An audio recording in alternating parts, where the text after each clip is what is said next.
ഞാൻ എന്തായാലും ഒന്ന് പുറത്തു പോയിട്ട് വരാം. നിങ്ങൾ എന്ത് വേണമെങ്കിലും ചെയ്തോളൂ.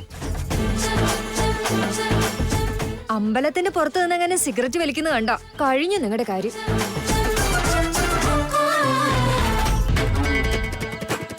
വിക്കി, ഇപ്പൊ തന്നെ എല്ലാം സംസാരിച്ചോ?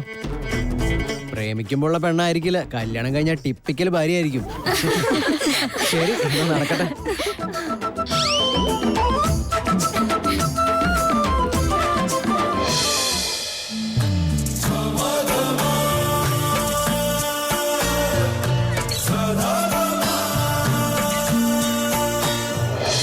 മോളെ ശാരികേ, നീ വന്നത് വളരെ സന്തോഷമായി എനിക്ക്. അല്ല, അങ്ങനെയാണെങ്കിൽ നിനക്ക് സിദ്ധാർത്ഥന്റെ കൂടെ വരാമായിരുന്നില്ലേ? ഞാനും അങ്ങനെ തന്നെ വരാനാ ചെറിയ വരുന്നേ. പക്ഷെ അവരെന്നെ കൂട്ടിക്കൊണ്ട് വന്നില്ല ഇങ്ങോട്ട്.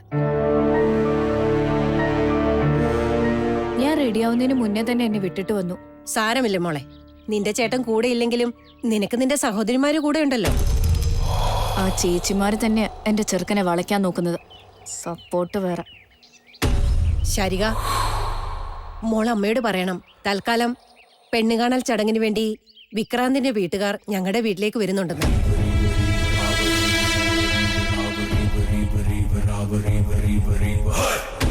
അന്ന് തന്നെ നിശ്ചയത്തിന്റെ തീയതിക്കും തീരുമാനം ഉണ്ടാകും. നിങ്ങൾ എല്ലാവരും അവിടെ തന്നെ ഉണ്ടാവണം. അന്നൊരു നല്ല കാര്യം നടക്കല്ലേ? എല്ലാവരും ഒരുമിച്ചുണ്ടായിരുന്നാൽ അത് വളരെ സന്തോഷമല്ലേ? അയ്യോ, എന്ത് നിശ്ചയിച്ചാൽ എന്താ ചെറിയമ്മേ? ഈ കല്യാണം നടക്കില്ലല്ലോ.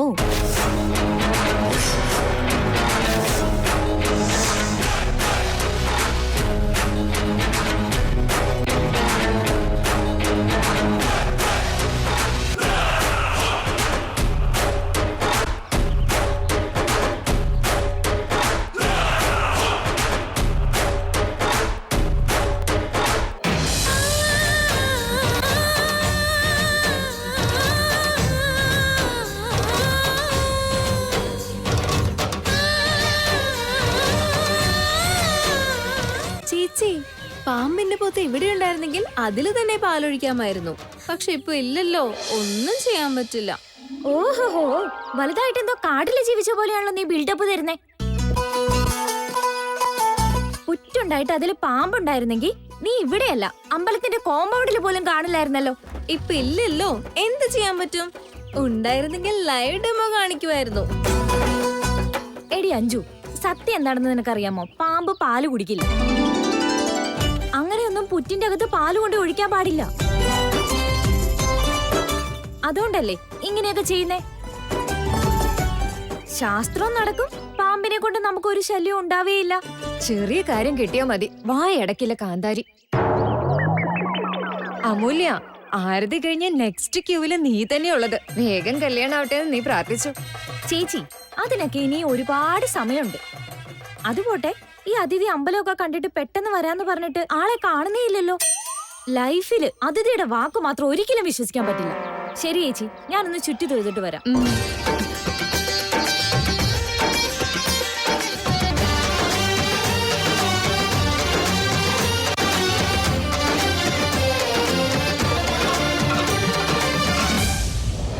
ശാരിക, നീ എന്താ ഇങ്ങനെ സംസാരിക്കുന്നേ? വായി തോന്നിയ പോലെ സംസാരിക്കുന്നതിന് മുന്നേ എവിടെയാ സംസാരിക്കുന്നത്, ആരുടെ കൂടെയാണ്, സാഹചര്യം എന്താണെന്ന് കൂടി മനസ്സിലാക്കണം. ഇവളുടെ ട്രാക്ക് എങ്ങോട്ടാ പോകുന്നതെന്ന് എനിക്കറിയാം. നിനക്ക് വിക്രാന്തിന് മേൽ ഇഷ്ടമുണ്ടെന്ന് ഞങ്ങൾക്ക് എല്ലാവർക്കും അറിയാം. പക്ഷെ അതൊരു കഴിഞ്ഞ അധ്യായമാണെന്ന് നീ മനസ്സിലാക്കിയ എല്ലാവർക്കും നല്ലത്. അതൊക്കെ മറന്നിങ്ങനെ അപശകുനം സംസാരിക്കാനാണ് വന്നതെങ്കിൽ തിരിച്ചു പോയിക്കോ നീ.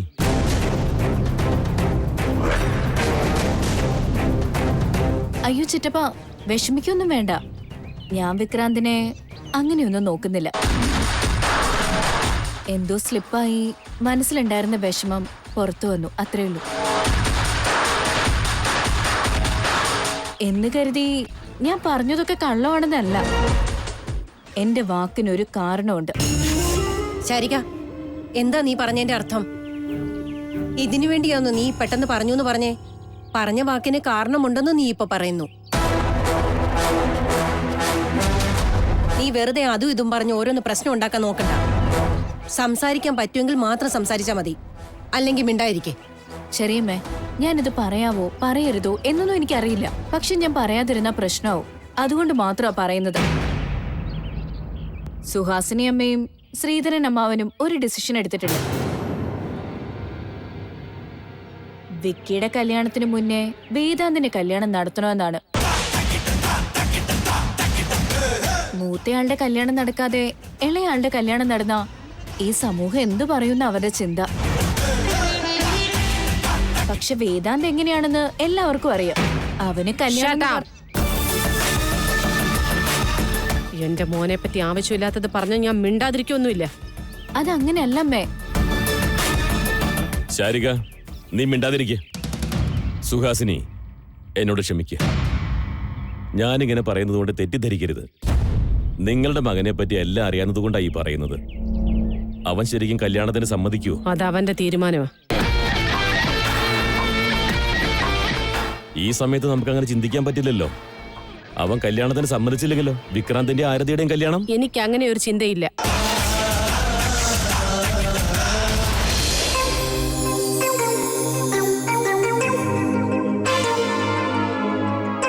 ആക്ച്വലി ചേച്ചി കഴിഞ്ഞാൽ നെക്സ്റ്റ് ക്യൂവിലുള്ളത് ഞാനല്ലേ? ഇതെന്താ തമാശയാണോ? അമ്മേ ദേവി, എനിക്ക് വേണ്ടി ജനിച്ച ആ പയ്യനെ എനിക്ക് ഒരു പ്രാവശ്യം ഒന്ന് കാണിച്ചു തരണേ. ഈ കാര്യം നിന്റെ കസിൻ ദൈവങ്ങളോടൊക്കെ ഞാൻ പറഞ്ഞിട്ടുണ്ട്. എന്തോ എന്റെ സമയം ശരിയല്ലെന്നാ തോന്നുന്നേ. ആവശ്യമില്ലാത്ത സമയത്തൊക്കെ എന്റെ പയ്യനെ ഒന്ന് കാണിച്ചു തരണമെന്ന് പ്രാർത്ഥിച്ചപ്പോ ആ അഹങ്കാരി എന്റെ മുമ്പിൽ വന്നേ. അതെങ്ങാനും നടന്ന എന്റെ കാര്യം ആ മുഖത്തേക്കൊന്നും നോക്കാൻ പോലും പറ്റില്ല. ആ ഷോക്കിൽ എന്തായാലും തല കറങ്ങി താഴെ വീഴും. പ്രാർത്ഥിച്ച് ഞാൻ മടുത്തു. ചോദിച്ച് ഞാനങ്ങ് വാടിപ്പോയി. അതുകൊണ്ട് ഈ ഒരു പ്രാവശ്യമെങ്കിലും ഞാൻ കല്യാണം കഴിക്കാൻ പോകുന്ന പയ്യനെ എനിക്ക് ഒന്ന് കാണിച്ചു തരുമോ? ഒരൊറ്റ പ്രാവശ്യം മാത്രം കാണിച്ചു തന്നാ മതി. ഞാൻ തിരിഞ്ഞെന്ന് കണ്ണടക്കട്ടെ. അയ്യോ വേണ്ട വേണ്ട വേണ്ട, ഞാൻ ഈ സൈഡിലേക്ക് നോക്കി നിൽക്കാം.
ആദ്യ ആദ്യ ആദ്യ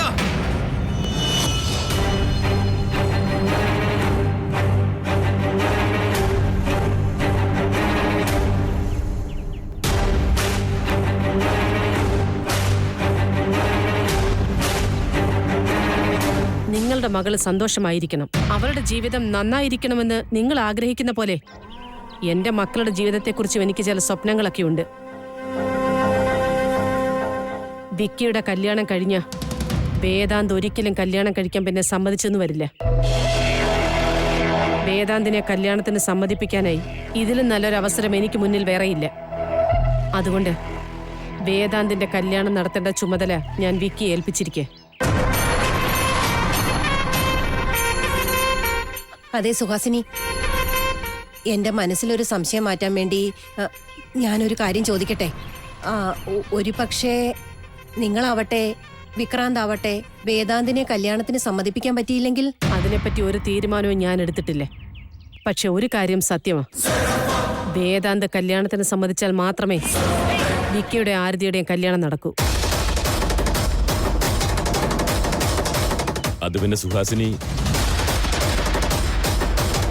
നിങ്ങളുടെ മുന്നിൽ ഇന്റർവ്യൂവിന് നിന്ന് തരാൻ വേണ്ടിയല്ല ഞാൻ ഈ അമ്പലത്തിലേക്ക് വന്നത്.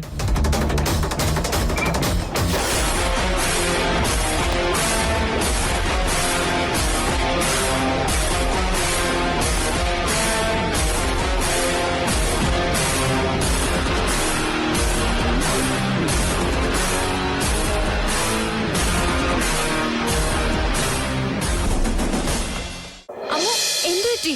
നിനക്ക് കണ്ണു കണ്ടൂടെ? തല കറങ്ങി വീണതാ. അതിഥി നോക്കിക്കുന്നെന്താ? പോയി വെള്ളം എടുത്തിട്ട് വാ. ഇപ്പൊ എടുത്തിട്ട് വരാം. എന്തു പറ്റി? ഇവൾക്ക് സുഖമില്ലേ? കുഴപ്പമൊന്നും ഇല്ലായിരുന്നു ഏട്ടത്തി. എവിടെയെങ്കിലും രക്തം കണ്ടിട്ടുണ്ടാവും, അതാ തല ഇറങ്ങി വീഴുന്നത്. ഇവൾക്ക് ഇടയ്ക്കിടയ്ക്ക് ഇങ്ങനെ സംഭവിക്കാറുണ്ടല്ലോ. കല്യാണ ദിവസം ഇവള് റൂമിൽ പെട്ടത് ഇങ്ങനെ തന്നെയായിരുന്നു. ആദ്യ ഇങ്ങനെ സംസാരിച്ചോണ്ട് നിൽക്കാതെ ഇവളെ പിടിച്ച് മാറ്റം നോക്കാതെ. ചേട്ടാ വേണ്ട ഏട്ടാ, അങ്ങനെ തന്നെ നിക്കട്ടെ, ഒന്നും ചെയ്യണ്ട. അവളുടെ തലയിൽ ഇപ്പൊ അനക്കാണ്ടിരിക്കുന്നത് നല്ലത്. പെട്ടെന്ന് ഇവളെ കെടുത്തിയ ബ്ലഡ് തലയിൽ പോവും ചേട്ടാ. തലവിധി, ഇവളെ പിടിച്ച് നിൽക്കേണ്ടി വന്നല്ലോ. ഇവരുടെ രണ്ടുപേരുടെ ഇടയിൽ എന്തോ നടക്കുന്നുണ്ടെന്ന് എനിക്ക് ഉറപ്പാ. വേദാന്ത ചേട്ടനാണെങ്കിൽ നമ്മൾ ചോദിക്കാതെ തന്നെ നമ്മളെ വന്ന് ഹെൽപ്പ് ചെയ്യുന്നു. അമ്മു ചേച്ചിയും കണക്കാ, വായി തോന്നുന്ന പോലെ സംസാരിക്കും. നമ്മൾ എന്തെങ്കിലും പറഞ്ഞ മൂത്ത ആൾക്കാരെ റെസ്പെക്ട് ചെയ്യാൻ പഠിക്കുന്നൊക്കെ പറയും. മുതുക്കി ഈ കാണിക്കുന്നതൊക്കെ കണ്ടിട്ട് ഇതൊന്നും കോയിൻസിഡൻസ് ആണെന്ന് തോന്നുന്നില്ല. ഇവള് തന്നെ പോയി വേദാന്ത ചേട്ടന്റെ അടുത്ത് ഇങ്ങനെ വീഴുന്നതാണോ എന്നൊരു സംശയം.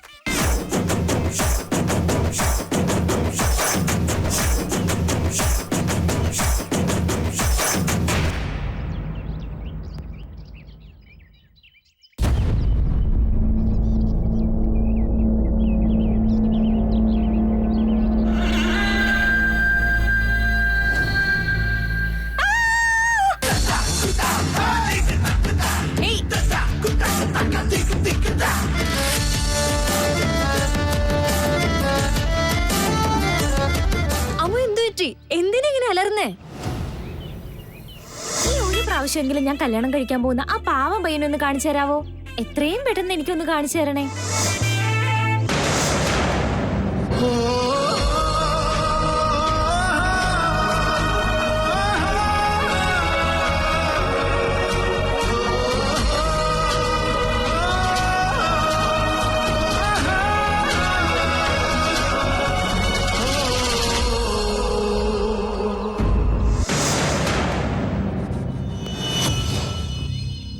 ഒന്നുമില്ല ചേച്ചി, വിട്ടേക്ക്. ഒരു മിനിറ്റത്തേക്ക് നരകം ഒന്ന് നേരി കണ്ട പോലെ തോന്നി. എന്തൊക്കെ പേരും കള്ളമായി പറയുന്നേ. ഇങ്ങനൊരു ഓവർ ആക്ടിങ് ജന്തു. വേദാന്ത ചേട്ടാ, ചേട്ടൻ എന്താ ഇവിടെ ചെയ്യുന്നേ? ചേട്ടൻ പൊതുവെ അങ്ങനെ അമ്പലത്തിലൊന്നും വരാറില്ലല്ലോ. പക്ഷെ വിക്രാന്ത് കോൾ ചെയ്ത് വരാൻ പറഞ്ഞു, അതുകൊണ്ടാ വന്നേ. ചേച്ചിക്ക് എന്താ പറ്റിയെന്ന് മനസ്സിലായോ ചേട്ടാ? എനിക്കറിഞ്ഞൂടാ, ഞാനിപ്പോ ജസ്റ്റ് ഇങ്ങോട്ടേക്ക് വന്നിട്ടേ ഉള്ളൂ. അപ്പോഴാ ഇവിടെ തല കറങ്ങി വീഴാൻ പോയത്. ബാക്കിയുള്ളവരൊക്കെ ഇവിടെ? അവര് പ്രദർശനം ചെയ്യുന്നുണ്ട്. ഞങ്ങള് ചേട്ടനും ആരതിക്കും കുറച്ച് പ്രൈവസി കൊടുത്ത് ഇവിടെ പൂജ ചെയ്യാൻ വന്നതാ. അവരിവിടെ തന്നെ ഉണ്ടായിരുന്നത്. ഇപ്പൊ എവിടേക്കെങ്കിലും പോയിട്ടുണ്ടാവും. ശരി വാ.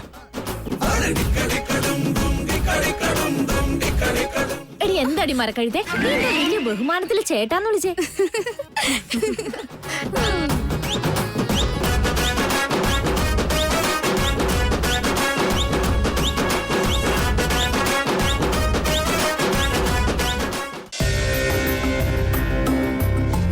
നീ അമ്മയുടെ അടുത്തേക്ക് ചെല്ലേ, ഞാൻ വിക്രാന്തിനെ കൂട്ടി വരാം. ശരി ചേട്ടാ. ചേട്ടാ ഒരു നിമിഷം. താങ്ക് യു, ഒത്തിരി താങ്ക്സ്. എന്തിനാ താങ്ക്സ് പറയുന്നത്?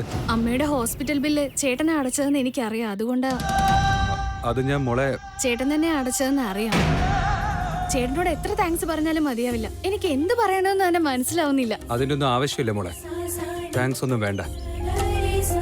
എന്റെ കടമ മാത്രമേ ഞാൻ ചെയ്തുള്ളൂ. അത് ഞാൻ ചെയ്തു, അത്ര തന്നെ. ഞാനൊരു കാര്യം കൂടെ പറയാം. എനിക്കറിയാം ചേട്ടാ, ഇത് ആരോടും പറയരുതെന്നുള്ള കാര്യമല്ലേ. വരൂ, നാഗദൈവങ്ങളുടെ അടുത്ത് പ്രാർത്ഥിച്ചിട്ട് വരാം. ഞാൻ എപ്പോഴേ പ്രാർത്ഥിച്ചു. ചേട്ടൻ ഇതെപ്പോഴാ പ്രാർത്ഥിച്ചത്? ഇപ്പോഴല്ലേ ഇങ്ങോട്ട് വന്നത്? കഥയൊക്കെ ഒന്ന് നിർത്ത്. പറഞ്ഞതുപോലെ നടന്നില്ലെങ്കിൽ വേദാന്ത് വെറുതെ ഇരിക്കില്ല. നാഗപഞ്ചമി ദിവസത്തില് അനാഥാലയത്തിൽ പാല് ഡൊണേറ്റ് ചെയ്യണമെന്ന കാര്യത്തില് വേദാന്ത് വളരെ സ്ട്രിക്റ്റ് ആണ്. ഇപ്പൊ ഒരുപാട് സ്ഥലത്തെല്ലാം ചെയ്തു കഴിഞ്ഞു. നിങ്ങളുടെ ഏരിയ മാത്രമാണ് ബാക്കിയുള്ളത്. എനിക്കതൊന്നും അറിയണ്ട. പറഞ്ഞ കാര്യം ഫിനിഷ് ചെയ്യുക, അത്രേ ഉള്ളൂ. അദ്ദേഹത്തെ ചേട്ടാന്ന് വിളിക്കുന്നതിൽ ഒരു തെറ്റുമില്ല. സത്യം പറഞ്ഞാ ഇതിൽ കൂടുതൽ റെസ്പെക്ട് കൊടുക്കണം ചേട്ടന്.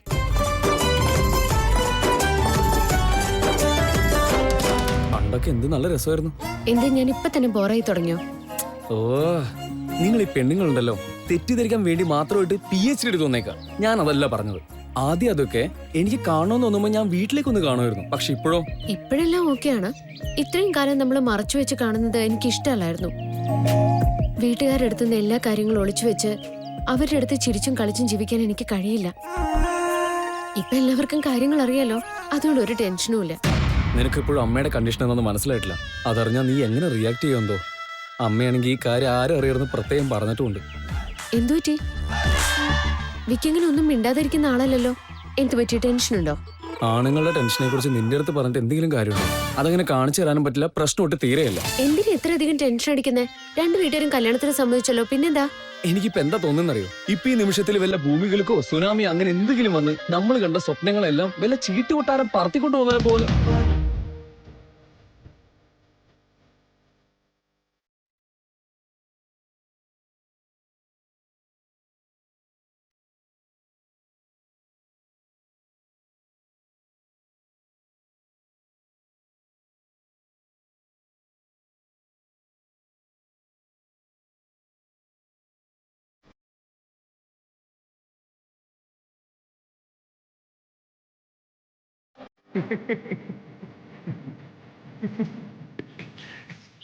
എന്തിനാ ചിരിക്കുന്നേ?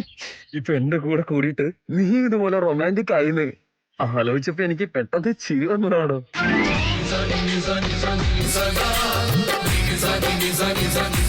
എന്റെ ദൈവമേ, പെണ്ണുങ്ങളോട് ഇങ്ങനെ സത്യം പറയാൻ പാടില്ലെന്ന് ഇപ്പൊ എനിക്ക് മനസ്സിലാവുന്നു. ഒന്ന് സന്തോഷിക്കേണ്ട കാര്യം വരുമ്പോ നാണിക്കും, നാണിക്കേണ്ട കാര്യം വരുമ്പോ നാഗവല്ലിയാവും. അല്ല, നിന്റെ കൈ എന്റെ ചുണ്ടിന്റെ മുകളിൽ വെച്ചപ്പോ ഈ സമൂഹത്തെ കുറിച്ച് പേടിയൊന്നും ഉണ്ടായില്ലേ? പാമ്പ് പാമ്പ് പാമ്പ് പാമ്പ് പാമ്പ് പാമ്പ് പാമ്പ് പാമ്പ് പാമ്പ് പാമ്പ് പാമ്പ് അടിച്ചു പാമ്പ്.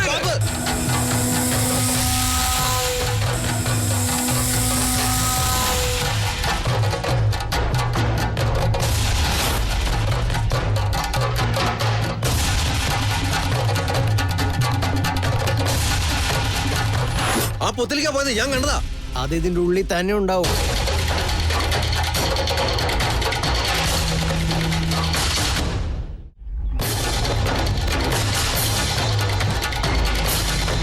ഇങ്ങനെ കുത്തിക്കൊണ്ടിരുന്നാൽ അത് പുറത്തേക്ക് വരില്ല. ആരെങ്കിലും പോയി കുറച്ച് ചൂടുവെള്ളം എടുത്തോണ്ട് വാ. ചൂടുവെള്ളം ഒഴിച്ചാൽ എന്തായാലും പുറത്തേക്ക് വരും. അതെ അതെ, വേഗം. ശരിയാ, ആരെങ്കിലും പോയിട്ട് വാ.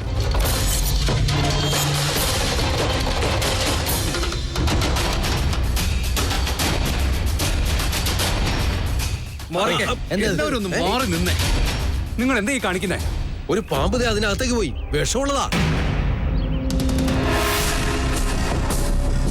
അതിനെ തല്ലിക്കൊന്നില്ലേ ആരെങ്കിലും കടിക്കുമത്. നിങ്ങളൊന്ന് മാറി നിൽക്കുക. നിങ്ങൾക്ക് തലയ്ക്ക് സുഖമില്ലേ? നിങ്ങൾ തന്നെയല്ലേ കുറച്ചു മുമ്പ് നാഗദൈവത്തിന് പാല് കൊടുത്ത് പൂജ ചെയ്തത്? എന്നിട്ട് ഇപ്പൊ എന്തു പറ്റി? അതേ നാഗത്തിനെ തല്ലിക്കൊല്ലാൻ വേണ്ടി നോക്കുകയാണോ? കൂടുതൽ കഥയൊന്നും പറയാൻ നിൽക്കണ്ട. പാമ്പ് നല്ല ഡേഞ്ചറാ. വിഷം തീണ്ടിയാലേ ദൈവമല്ല, ആര് വിചാരിച്ചാലും രക്ഷപ്പെടാൻ പോകുന്നില്ല.